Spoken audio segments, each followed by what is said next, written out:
पर चर्चा करने के लिए हमारे साथ खास मेहमान जुड़ गए हैं। शरद कोहली, वरिष्ठ अर्थशास्त्री हमारे साथ जुड़ गए हैं और साथ ही हिमांशु भट्ट को बीजेपी ने इस पर कांग्रेस को घेरना शुरू कर दिया है और कहा जा रहा है कि अगर कांग्रेस आती है तो फिर विरासत टैक्स जो है, सरकारों की तरफ से यह हवाला दिया गया था कि अगर विरासत टैक्स लगेगा तो ज्यादा राजस्व जो है वो वसूला जाएगा, जिससे देश को नमस्कार अनन्या और इंडिया न्यूज के सभी दर्शकों को मेरा अभिवादन। पहले तो मैं प्रशंसा करना चाहूंगा आपकी और आपकी रिसर्च आप नहीं है। आपने जैसे अपने वक्तव्य में भी बोला कि ये इसमें से एस्केप करने के रास्ते इतने हो गए थे और ये भी फायदे के लिए ऐसा कहा जाता है कि उसको हटा लिया गया, पर फैक्ट ये था कि ये भारतीय संस्कृति में फिट 6 स्टेट्स इसको लगाती है।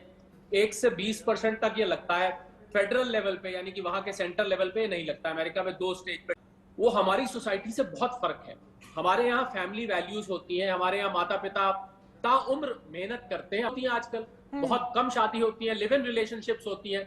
आपको हैरानी होगी ये जान के कि 10वीं क्लास के बाद बच्चे को देखना, वो भी एक फंडामेंटल में गलती मानता हूं। तो तीसरी बात यह है कि ये टैक्स को इम्प्लीमेंट करना, इसको लगाना की बात कर रहे हैं।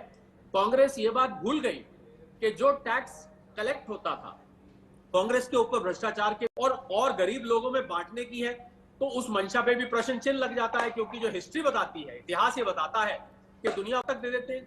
तो मुझे लग रहा है इनहेरिटेंस टैक्स आज के परिप्रेक्ष्य में, आज की माहौल में और भारत की संस्कृति के नेताओं ने डिसोन कर दिया।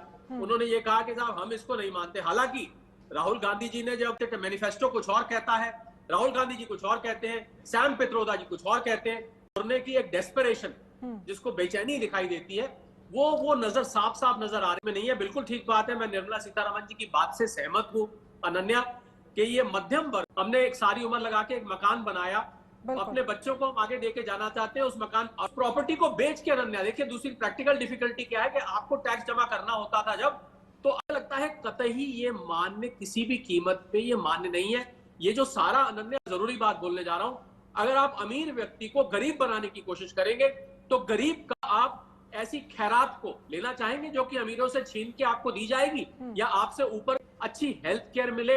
इन सब चीजों पे ध्यान दिया जाए, स्किल डेवलपमेंट पे ध्यान दिया जाए, ना कि नहीं है उसके पास स्किल नहीं है, उसके पास नौकरी नहीं है, तो वो मुझे नहीं लगता इस बांटी हुई खैरात के सहारे वो ज्यादा। भले ही सैम पित्रोदा के बयान को लेकर किनारा कर लिया हो और ये कह दिया हो कि भाई ये उनका निजी बयान है, तो शरद कोहली जी भी कुछ कहना चाहते हैं, लेकिन एक सवाल भी है मेरा।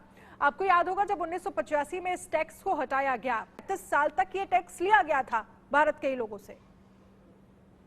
जी हाँ, बिल्कुल अनन्या, देखिए उस टाइम टाइमिंग आपको बहुत स्पेसिफिकली ये बताती है कि जो कांग्रेस की 20-22 लाख की उस टाइम विरासत थी, हालांकि मैं उसको ज्यादा मानता हूं, पर चलिए बड़ी सीधी सी बात है कि अब 25 करोड़ लोग मल्टी डायमेंशनल पॉवर्टी इंडेक्स से बाहर निकल के आए। एक होती, ये लोग खाली वेल्थ क्रिएटर नहीं है, ये लोग एम्प्लॉयमेंट जनरेटर भी हैं। आज लाखों लोग, 50 करोड़ लोग अनन्या भारत में काम काज करते हैं, मतलब पैसा कमाते हैं। 142 करोड़ जनता 50 करोड़ लोगों के सहारे चलती है, उसमें से सरकारी नौकरी तो मात्र 97 लाख। ये कांग्रेस क्या करना चाह रही? कांग्रेस ने तो सरकारी नौकरियों की भी बात करी, तो क्या 50 करोड़ लोगों को वो सरकारी नौकरी दे देगी? मैं सेंट्रल और स्टेट दोनों गवर्नमेंट की नौकरियों मिला के 97 लाख है इस समय देश में, कहां 50 करोड़ और कहां 97 लाख। मुझे लग रहा है कांग्रेस ऐसी बात कर रही है जो कि बिल्कुल भी अचीवेबल नहीं है। और मैं आपको एक उदाहरण दूं, चाइना ने लोगों के बिजनेस में दखल देने की कोशिश करी अनन्या। बहुत जरूरी बात है, इंडिया न्यूज के दर्शकों के काम की बात है, क्योंकि हम इस पे रोज रिसर्च करते हैं। उन्होंने दखल देने की कोशिश करी। उन्होंने क्या किया, कंपनी में अपने बोर्ड ऑफ डायरेक्टर्स बैठाने शुरू कर दिए। आप सोचिए कि अगर ये रीडिस्ट्रीब्यूशन इनहेरिटेंस टैक्स भारत में आ जाता है, तो आपको अगले ही दिन यहां से जितने भी इंडस्ट्रियलिस्ट हैं, जितने बिजनेसमैन हैं, वो भारत से बाहर भागते हुए देखेंगे। तो आप मुझे ये बताइए, अगर सारा बिजनेस यहां से चला जाता है तो नौकरी किसको देंगे? क्या कांग्रेस इस बेरोजगारी का जो सैलाब आएगा, इस सैलाब को संभाल पाने के लिए कोई स्ट्रैटेजी उसके दिमाग में है? ये बात बोलने से पहले कि भाई हम इनहेरिटेंस टैक्स या ठीक है, आप बड़ी बातें कह रहे हैं कि अगर बेरोजगारी की बात लगातार कांग्रेस करती है, तो इसके लिए आपके पास क्या प्लान है आगे, वो बताने की बजाय आप विरासत, हमने चुनावी नतीजों में देख लिया।